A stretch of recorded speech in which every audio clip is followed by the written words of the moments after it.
हो गया, चलो है और शांति बनाओ। सुनो देखो, अब चैप्टर 6 स्टार्ट हो रहा है, एकदम ध्यान से पढ़ो, अच्छा समझ में आएगा। ठीक है भाई, चलो समझो। देखो तो 6.1 है, इसमें केवल एक शब्द के बारे में पढ़ना है, वो शब्द है समरूप। देखो समरूपता, समरूपता, ठीक है। और क्लास 9 में तुम लोग पढ़े होंगे सर्वांग समता, सर्वांग समता, सर्वांग समता, ठीक है। समझो, अच्छा से समझो भाई, एकदम बढ़िया समझ में आएगा। अभी 6.1 जो है 5 मिनट में कंप्लीट हो जाएगा। बस अच्छा से समझो, ठीक है। बात ना करो, बैठो भाई बैठो, बात करोगे तो समझ में नहीं आएगा। बोर्ड की तरफ देखो, देखो जी, समरूपता का मतलब हुआ कि समान रूप होना। अब रूप समान, हाँ एक समान रूप होना। अब रूप समान कैसे रहेगा? देखो तुम लोग देखे होंगे कि अगर दो भाई हैं, ऐसा हमेशा नहीं कह रहे हैं लेकिन होता है ना, दो भाई हैं, एक बड़ा है और एक छोटा है, लेकिन उनका रूप जो है वो एक समान हो जाता है कि नहीं? लेकिन इसका मतलब ये थोड़ी हुआ कि उसका हाथ उसके हाथ के बराबर होगा, ये ऐसा होगा? ये जरूरी नहीं है। ये जरूरी कब हो जाएगा? जब दोनों जुड़वा रहे। क्यों? दोनों एक ही बराबर है। अगर हाँ, जैसे देखो, जैसे मैं कोई आकृति बनाता हूँ, ध्यान से समझो। जैसे मान लो कि मैं एक वृत्त बना दिया, वृत्त, एक वृत्त बनाया जिसका त्रिज्या 5 सेंटीमीटर है। एक वृत्त बनाया जिसकी त्रिज्या क्या है? 5 सेंटीमीटर। एक और वृत्त बनाया, वो अभी 5 सेंटीमीटर का है। तो यह दोनों चित्र कैसे है? सर्वांग। क्यों सर्वांग है भाई? इसका सब अंग बराबर हो गया। अब सब अंग का मतलब क्या हुआ? मतलब इसका जो व्यास है, डायामीटर, व्यास भी बराबर होगा, त्रिज्या भी बराबर है, और इसका जो परिमाप है, परिधि, वो भी दोनों आपस में क्या होगा? बराबर होगा। लेकिन एक और मैं इधर वृत्त बना दिया, यह भी 5 सेंटीमीटर का है, ध्यान से समझना। और एक और वृत्त बना दिया, ये 2 सेंटीमीटर का है। अब बताओ ये सर्वांगसम है? लेकिन बताओ रूप एक तरह है कि नहीं है? अब तुम रूपों की पहचान कैसे करोगे? कोण देखकर, एंगल। जैसे देखो, एक वृत्त में कितना कोण? 360। कितना? ये भी 360 बना रहा है और ये भी 360। आगे समझ में? जैसे बात को समझो, अगर हमें जो है सर्वांगसम करना चाहिए, हमें क्या करना है? सर्वांगसम। तो सारा अंग बराबर होना चाहिए। जैसे मान लो कि मेरा 2 जुड़वा भाई हो गए, तो एक ही तरह दिख रहा है और सारा अंग भी बराबर है, तो वो समरूप भी है और सर्वांगसम भी है। नहीं समझे? जैसे ये वृत्त देखो जी, ये दोनों समरूप है कि नहीं है? समरूप भी है और सर्वांगसम भी है। क्लियर हो गया? और यह दोनों, ये सर्वांगसम नहीं है, केवल क्या है? समरूप है। आगे समझ में? तो तुमसे कहा जाए सभी वृत्त, वृत्त समझ, सर्किल, सभी वृत्त सर्वांगसम होते हैं कि नहीं होते? होते हैं। हमेशा 360 डिग्री का कोण बनाएगा। अब और सुनो ध्यान से, अच्छा से समझना। ये वर्ग है, वर्ग क्या है? वर्ग। और ये भी छोटा सा वर्ग बना, सब कोण 90 डिग्री है। आ जाओ। अब बताओ ये वर्ग कैसा है? सर्वांगसम है कि समरूप है? आया समझ में? तो समरूपता पहचानने के लिए क्या जरूरी है? नहीं, 360 नहीं बोलेंगे, कोण बोलेंगे, कोण। क्यों? ध्यान से समझो, इसमें 360 था और इसमें कितना है? अरे समझ में? तो कोण बहुत मायने रखता है। मैं ये नहीं कह रहा हूँ कि केवल कोण ही मायने रखता है, लेकिन कोण बहुत ज्यादा मायने रखता है। अरे समझ में? चल और देखते हैं। ये चारों 90 डिग्री का ही हो, चारों 90 डिग्री का, तो आपस में क्या है? समरूप। क्लियर हो गया? और जब पूरी भुजा देखो, अब सर्वांगसम है, ये दोनों कैसा है?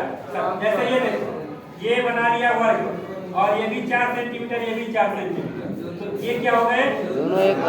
ये समरूप भी हो गया और इसका मतलब ये समझो जी, सुनो, अगर कोई आकृति, देखो जी, अगर कोई आकृति सर्वांगसम है तो वो 100% समरूप होगी। समझ आ रहा है? अगर कोई आकृति क्या है सर्वांगसम है तो 100% क्या होगी समरूप होगी। लेकिन कोई अगर समरूप है तो सर्वांगसम नहीं होगी। समझ आ रहा है बात? अगर कोई दो आकृतियां आपस में सर्वांगसम है तो वह निश्चित ही क्या होगी समरूप होगी। लेकिन ये जरूरी नहीं है कि जो समरूप है वो क्या हो। आगे समझ में? आगे ध्यान दो। अब तुमसे पूछा जाए कि वृत्त कैसे होते हैं? वृत्त सदैव होते हैं समरूप की सर्वांगसम? समरूप होते हैं सदैव। समझ में आया? अब तुमसे पूछे वर्ग सदैव होते हैं समरूप की सर्वांगसम? कैसे वर्ग सदैव सर्वांगसम हो सकता है? समरूप ना। आगे एक और दे। ये बना लिया समबाहु त्रिभुज। क्या है? समबाहु त्रिभुज किसे कहते हैं? इसका प्रत्येक कोण 60 डिग्री का होता है। समबाहु त्रिभुज किसे कहते हैं? इसका प्रत्येक कोण 60 डिग्री का होता है। तो ये बना लिए बड़ा, सब कोण कितने डिग्री का है? और ये बना लिए थोड़ा छोटा, लेकिन इसमें भी प्रत्येक कोण क्या है 60। तो ये कैसा है? समरूप की सर्वांगसम। समझ में गया? तो समरूप होने के लिए ध्यान से समझो, समरूप होने के लिए कोण बहुत मायने रखता है। देखो यहाँ भी कोण देखे 360 था, यहाँ भी कोण देखे सब कोण कितना था, और सारा कोण को ध्यान देना है। इसमें भी कोण देखो 60 60 60 था, इसमें भी 60 60। समझ में गया? तो अब मेरी बात ध्यान से, अगर कहा जाए कि सभी वर्ग, तुमसे पूछा जाए कि 3 उदाहरण बताओ जो सदैव समरूप होते हैं, तो क्या बताओ? समबाहु त्रिभुज, वर्ग, और पूछा जाए कि सभी वृत्तें होती हैं, क्या होती है? समझ में आया? अब पूछा सभी वर्ग होता है, क्या होता है? और सभी समबाहु त्रिभुज होते हैं। आगे समझ में? चलो आगे समझो ध्यान से। एक और बात समझे, ये देखो,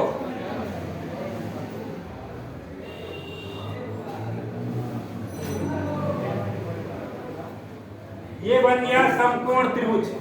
समझ आ रहा है? ये क्या है? समकोण त्रिभुज। ठीक है, इसका भी एंगल बराबर है। ठीक है, अब मेरी बात ध्यान से देखो, जब ये अच्छा से देखो, अगर ये 5 है और ये 4 है, ये 3 है। अभी एंगल के बारे में मेरे को जानकारी नहीं है, चलो बताओ। सही है? अब देखो, और ये 8 है, ये 6 है, ये 10 है। बात को समझे सब लोग, ध्यान समझना। ये समकोण त्रिभुज है और ये भी क्या है? समकोण त्रिभुज है। और ये 4 था, ये 3 है, ये 5 है, और ये 8 है, ये 6 है, और ये 10 है। एक और ले लेते हैं हम लोग समझाने के दृष्टि से, नीचे बना देते हैं। चलो उसे इधर बना दीजिए। हाँ, नहीं वो डिस्टर्बेंस ये हो। देखो इसको मैं मान लेता हूँ, सही है? आओ अब देखा जाए, अभी हमको ज्यादा पता नहीं, हमें सिर्फ ये पता है कि ये सब समकोण त्रिभुज है। अच्छा, ये भी नहीं पता कि समकोण त्रिभुज है कि नहीं है। समझ में आ गया? बस ये पता है कि इसका डायमेंशन 4 है, इसका 3 है, इसका 5 है। क्लियर? और इसका 8 है, इसका 6 है, इसका 10 है, इसका 12, इसका 9, इसका, बस इतना पता है। ठीक है, आगे अब मैं इसको ध्यान देना कि जो ऊपर दूंगा, जैसे ये 3 रख रहा हूँ, ध्यान दो, यहाँ पे 6 और यहाँ पे 4 और यहाँ पे और एक और लिख दिया जाए 5, छोड़ो इसको, 5 वाला लिख दिया जाए, कोई दिक्कत नहीं। अब देखो 3/6, 3/4, एक गलत हो गया था, 3/6, 4/8 और 4/, ये मैं गलत लिखी है। एक मिनट दो, चलिए सर, हो गया? चल रोको मत, चालू करो। चालू किए सर। चालू, ठीक है। ए समझो भाई आराम से, ये देखो हम लोग को ये देना है कि अगर इसका देखो, इसको हम लोग लंब बोलेंगे ना, अगर ये लंब है तो इसका भी लंब लेना है, इसका भी लंब। ये नीचे लिखने थोड़ा दिक्कत हो गया था। ये देखो 3/, देखो जी 3/6, और 4 बटे और 5 बटे। समझे आप सब लोग? ये देखो 3 एक कम 3, 3 दूना 4, 4 एक कम 4, 4 दूना 8, 5 एक कम 5, 5 दूना। ये ध्यान दो, अगर संगत भुजाओं के अनुपात बराबर है, मैं 2 बातें बताया। सबसे पहले क्या बताया कि अगर आकृति जो होता है समरूप होता है तो उसका संगत कोण बराबर होता है। पहला बात प्रूफ हो गया ना। अब दूसरा बता रहा हूं कि अगर आकृतियों की संगत भुजाओं के अनुपात आपस में बराबर है तो वह भी आकृति कैसा होगा? समरूप होगा। समझ में आया? तुम तो देखो 1/2, 1/2, 1/2 आया समझ में? तो यह दोनों आकृति आपस में क्या समरूप। क्लियर हुआ? देखो 2 बातें बताया। समरूप यही पढ़ना है हम लोग को। समरूप होने के लिए 2 कंडीशन बता दिया। पहला क्या बताया? अगर उनके संगत कोण बराबर हो। संगत कोण मतलब तुम लोग समझते हो? मतलब कि जहां इसको देख रहे हो वहीं उसको देखो। जैसे ये देखो, अगर इसका साइड देख रहे लंब देख रहे हो तो इसका भी क्या देखो? लंब। और इसका अगर आधार देख रहे हो तो इसका भी क्या देखो? अगर इसका भी कोण देख रहे हो तो इसका क्या देखो? समझ आया? वो ये बात कहा जा रहा है। तो अगर संगत कोण बराबर होते हैं तो आकृति क्या होता है? समरूप। और यदि संगत भुजाओं के अनुपात बराबर होते हैं तो आकृति क्या होता है? समरूप। समझ में आया? देखो ध्यान से, मैं दोनों लिख दे रहा हूँ। समरूप होने के लिए क्या जरूरी है भाई? 2 बातें जरूरी है। ध्यान से समझो, मैं सब लिख दे रहा हूँ, बस इतना बात बताओ। आप आकृति भी समझा। समरूप होने के लिए 2 बातें जरूरी है। क्या? आकृति के संगत कोण बराबर होने चाहिए। संगत कोण बराबर। देखो अगर 2 आकृतियों के संगत कोण बराबर है तो आकृति क्या होगा? समरूप। जैसे वृत्त, ठीक है, जैसे वर्ग, ठीक है, जैसे समबाहु त्रिभुज। समझ में आया? और देखो दूसरा, आकृति के संगत भुजाओं के अनुपात क्या होना चाहिए? संगत भुजाओं के अनुपात आपस में बराबर होना चाहिए। अनुपात आपस में बराबर होना चाहिए। बराबर होना चाहिए। यहां से समझ लो, लिखावट पे मत जाओ, समझो। आकृति के संगत भुजाओं के अनुपात आपस में बराबर होने चाहिए। ठीक है ना? आपस में बराबर होना चाहिए।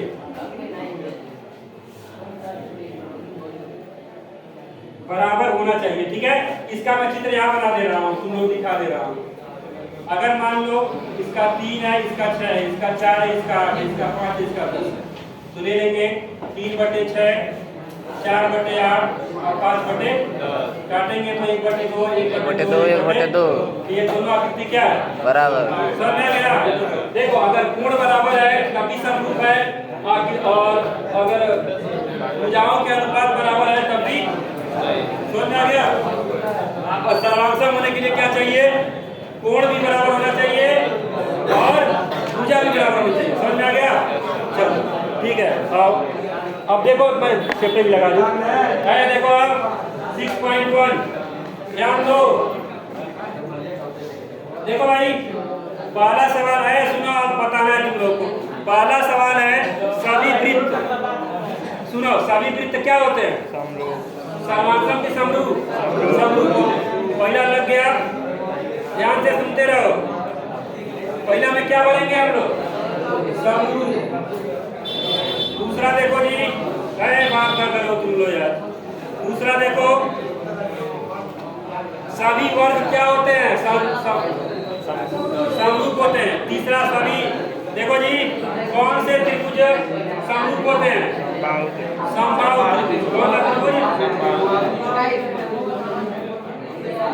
आगे देखो, पूछा है भुजाओं की समान संख्या वाले, है सुनो, भुजाओं की समान संख्या वाले 2 बहुभुज समरूप होते हैं। कब समरूप होता है? जब संगत कोण बराबर हो और भुजाओं के अनुपात बराबर हो। आगे देखो, कह रहा है समरूप आकृति का नाम बताइए। बता दोगे? वृत्त, वर्ग, समबाहु त्रिभुज। आगे देखो, कह रहा है ऐसी आकृति बताइए जो समरूप नहीं होते। बताओ, पता है? बिल्कुल बता दोगे। देखो वृत्त का है कोई समरूप है, समझ में आ गया। अब इस तरीके से अब देखो तू को चित्र बनाया है, पूछ रहा है समरूप है कि नहीं, देखो बताओ तो तुम लोग समरूप है नहीं कोई दिक्कत।